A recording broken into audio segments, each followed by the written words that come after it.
Bonjour à tous, bienvenue sur ma chaîne, j'espère que vous allez bien. Aujourd'hui, la deuxième partie de mes 10 révélations de cette saison 2019-2020. Si vous n'avez pas vu la première partie, je vous invite à regarder la première vidéo que j'ai postée hier. Alors, il s'agit de ma propre sélection, donc c'est assez subjectif. Si vous avez pensé vous aussi à d'autres joueurs, n'hésitez pas à me les proposer en commentaire. Allez, c'est parti, jingle.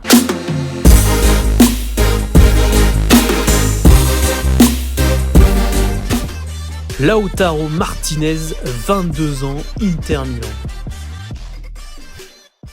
Son visage ne vous est sûrement pas inconnu et si son talent s'est déjà exprimé par bribes la saison passée à l'Inter, Lautaro Martinez semble tout indiquer à prendre une nouvelle dimension au sein de la formation d'Antonio Conte. Le duo que l'Argentin forme avec Lukaku en témoigne et son but en Ligue des Champions au Camp Nou lui laisse présager un bel avenir. Son début de saison canon s'inscrit dans la lignée d'une Copa América réussie en dépit des performances moribondes de sa sélection. En l'espace de 20 matchs, il en est déjà à 13 buts et 3 passes décisives. Des statistiques stratosphériques qui n'ont pas échappé aux plus grands clubs d'Europe. D'après la presse espagnole, le FC Barcelone aurait fait de Lautaro Martinez sa grande priorité pour en faire le successeur de Luis Suarez.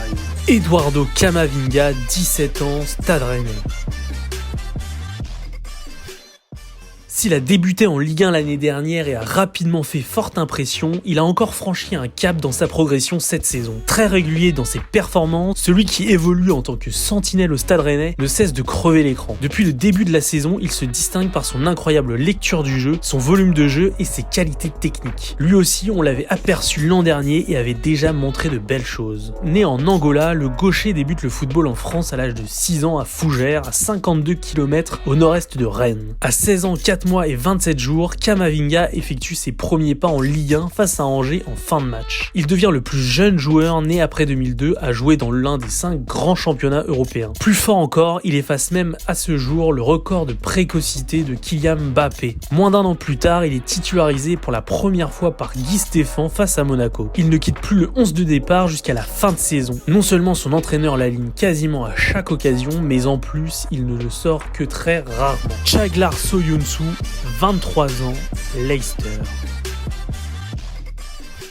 Çağlar Söyüncü connaît une saison exceptionnelle au cœur de la ligne arrière de la formation de Brendan Rodgers après avoir remplacé Harry Maguire à Leicester. Beaucoup pensaient que l'échec de Leicester à trouver un remplaçant approprié reviendrait à les mordre, mais la démonstration de confiance de Rodgers à Söyüncü a été largement récompensée. L'international turc a effectué une transition en douceur vers la première équipe de Leicester, jouant chaque minute dans chacun des matchs de championnat de la ville jusqu'à présent cette saison, mettant rarement un pied de côté. Martin Odegaard, 21 ans, Real Sociedad. Prêté à la Real Sociedad cette saison, Martin Odegaard affole les compteurs en Liga avec le club basque. Assez pour que le Real essaye de le rapatrier plus tôt que prévu. Initialement prêté 2 saisons à la Real Sociedad, le milieu offensif norvégien Martin Odegaard pourrait rentrer plus tôt que prévu au Real Madrid. Auteur de 7 buts et 8 passes décisives toutes compétitions confondues, le jeune norvégien fait parler sa qualité technique et sa qualité de passe exceptionnelle en terre basque. Troisième joueur le plus influent en Ligue 1 au début du mois de février, Odegaard affole les compteurs et le Real Madrid souhaiterait à tout prix le faire revenir à la Casablanca dès l'été prochain. Gabriel Martinelli, 18 ans, Arsenal.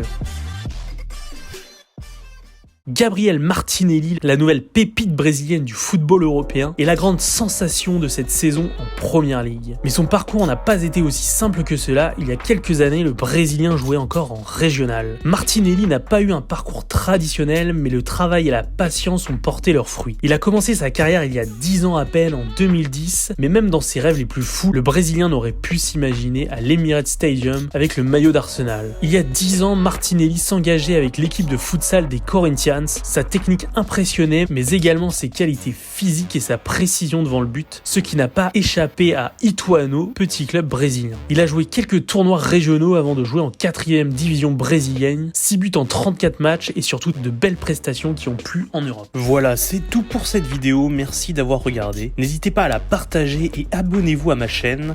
Je vous donne rendez-vous la semaine prochaine pour une autre revue de l'actualité foot. À très vite.